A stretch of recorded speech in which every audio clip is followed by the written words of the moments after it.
तर नमस्कार मंडळी, मी देवेश पाटील आणि आज आपण भेटणार आहोत एका अशा व्यक्तींना जे गेल्या 20 वर्ष ज्योतिषशास्त्र, अंकशास्त्र, रत्नशास्त्र, वास्तुशास्त्र यांचा अभ्यास करत आहेत आणि वेगवेगळ्या लोकांना मार्गदर्शन करत आहेत. आज ते आपल्या पॉडकास्टच्या माध्यमातून येणारा 2026 कसा जाईल याचे ते आज मार्गदर्शन करणार आहेत. आजचा पॉडकास्ट हा तुम्ही शेवटपर्यंत नक्की बघा. तसेच चॅनलवर जर नवीन असाल तर चॅनलला सबस्क्राईब करा, व्हिडिओला लाईक करा आणि आपल्या मित्रमंडळींसोबत हा व्हिडिओ शेअर नक्की करा. तर चला मग आजच्या पॉडकास्टला सुरुवात करूया. नमस्कार सर. नमस्कार, मी प्रमोद म्हात्रे. अलिबागमध्ये गेले 20 वर्ष मी ज्योतिष विषयक, हस्तरेषा विषयक, वास्तुशास्त्र विषयक मार्गदर्शन करण्याचं काम करत आहे. राशी चक्रातील पुढील 6वी रास आणि मधली रास आहे कन्या रास. कन्या राशीचा स्वामी परत बुध महाराज आले. कन्या रास ही अत्यंत बोलकी असणारी राशी आहे. माझी स्वतःची रास कन्या आहे. हे लोक खूप अभ्यासू असतात. त्यांना गूढ गोष्टींबद्दल खूप क्युरियोसिटी असते. हे लोक चालाक असतात, चपळ असतात, दूरदृष्टी असते यांच्यामध्ये.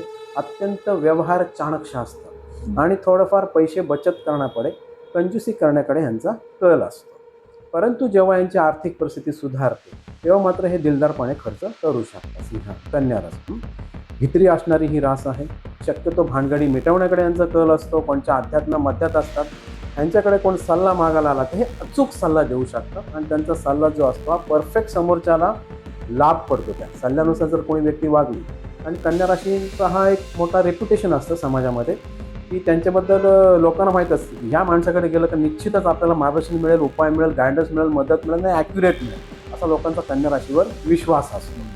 परंतु कन्या राशी कशी थोडीशी चालाक, स्वार्थी असल्यामुळे ह्यांच्याबरोबर व्यवहार करताना थोडंसं सावधगिरी आपल्याला बाळगायला पाहिजे कन्या राशी. तर आता वर्षभर कन्या राशीच्या दशमस्थानामध्ये गुरु महाराज भ्रमण करत होते. निश्चितच नोकरी, व्यवसाय, प्रोफेशन, करिअर आणि पिता असं हे दशमस्थान आहे. कर्मस्थानामधून गुरुचं भ्रमण होतं गेले 10 महिने कन्या राशी. तर ह्या गेल्या 10 महिन्यामध्ये कन्या राशींना बिझनेसमध्ये, व्यवसायामध्ये खूप वाढ दिसून आली. उत्पन्न दिसून आलं, उत्पन्न वाढलं. त्यांचा बिझनेसचा आवाका वाढला. लांब लांबच्या ऑर्डर, लांब लांब करून बिझनेस वाढला. बिझनेसच्या त्यांच्या कक्षा आहेत त्या विस्तृत रुंद झाला. आवाका वाढला, व्हॉल्यूम वाढला बिझनेसचा. नोकरीमध्ये करताना प्रमोशन वगैरे या सर्व गोष्टी 10 महिन्यामध्ये घडून आल्या. अजून 2 महिने गुरु महाराज कन्या राशीच्या कर्मस्थानामध्ये विराजमान. तर जाता जाता काहीतरी कन्या राशीला ते लाभ देऊ शकतो. ज्यांचे प्रमोशन अडकलेले आहेत त्यांना प्रमोशन मिळू शकते. काही लोकांना बिझनेसमध्ये उछाल दिसू शकतो. लग्नाच्या बाबतीत मात्र हे कन्या राशीच्या जातकांना हे एवढे का अनुकूल नव्हते. परंतु आता राशीला 11व्या स्थानी, कन्या राशीला 11व्या लाभस्थानामध्ये गुरु महाराज येणार आहेत. त्यांचं भ्रमण 13 महिने तिथे आहे. उच्चीचे असल्यामुळे आणि लाभस्थानामध्ये असल्यामुळे कन्या राशीला भयंकर मोठा लाभ संभवतो. प्रॉपर्ट्या विकून म्हणा, शेअर मार्केटमध्ये म्हणा, अजून इतर ठिकाणी लाभ त्यांना होईल कन्या राशी. लाभस्थानातल्या गुरुची पूर्ण दृष्टी पंचम स्थानावर असल्यामुळे संततीच्या बाबतीत खूप चांगल्या शुभफलदायक घटना घडतील. संततीची प्रगती बघू शकाल, संततीचे मॅरेज बघू शकाल, संतती विदेश गमन जाऊ शकते, संततीला चांगले मार्क, पुरस्कार ह्या गोष्टी संततीकडून सुख संभवते. संततीमध्ये वाढ होण्याची संभावना आहे. तर हे पंचम स्थानाबद्दल कन्या राशीचे. आता 11व्या गुरुची पूर्ण दृष्टी कन्या राशीच्या विवाहस्थान.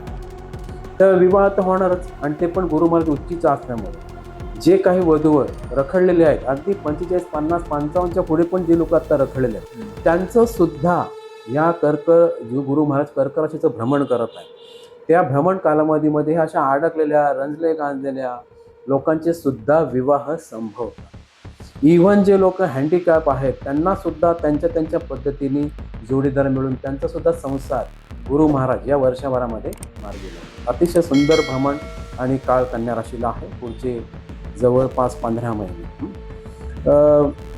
कन्या राशीच्या विवाह स्थानामध्ये शनी महाराज बसलेले आहेत. तर बाकीच्या ग्रहमानानुसार शनी राशीचं असं म्हणता येईल कन्येच्या 7म स्थानामध्ये, विवाह स्थानामध्ये शनी. तर त्याच्यामुळे थोडं वैवाहिक जोडीदाराकडून थोडं बोलणं ऐकायला लागू शकतं कन्या राशीला.